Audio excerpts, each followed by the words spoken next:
बे समाव मोनसे दुखुगोनां खौरां नंगौ बे समाव हादरनि मोनसे गिदिर खहा आरो दुखुगोनां खौरां थांनाय 6 खालाराव थामहिनबा मैयानि सानाव अरुणाचल रायजोआव हेलिकप्टारनि जाब्रबथायाव सानै भारतारि फाइखिनि जिउआ दुखुगोनाङै खहा जायो आरो बे सानै जिउ जोबनाय भारतारि फाइखिनि मुङानो जाहैबाय लेफ्टिनेन्ट VVV रेड्डी आरो मेजर जयन ए होननानै मिथिनो मोननाय जादों।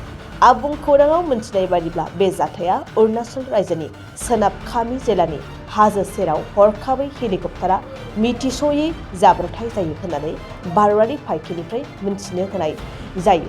लोगोसे कर्नेल आरो मेजरनि जिउआ जायगायावनो जिउ जोबो।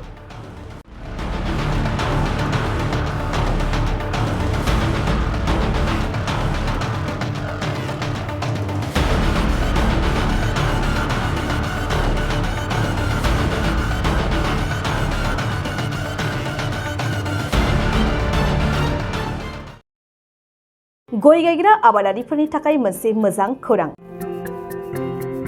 थापा नार्सारियाव मोननो हागोन जाखांफु लाइमोनफोरजों बानायजानाय हाजो आरो हायेनावबो गायजानाय अर्गेनिक गय फुलि।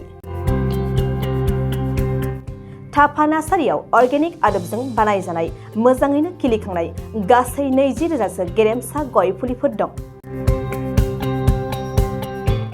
बारा नङा, फांसेयाव 60 रां होनानैनो नोंथांमोना गय फुलिखौ बायना लांनो हागोन। बुरजा लाङोब्ला खमायनायनि सुबिदाबो मोननो हागोन। थापा नार्सारिनि गुबै थङा क'क्राझार सहरनि सानजा फारसे थानाय बावखुंग्रि हाजोजों नांजाबनाय हरिनागुरि गामि हाथाइनि साखाथियाव।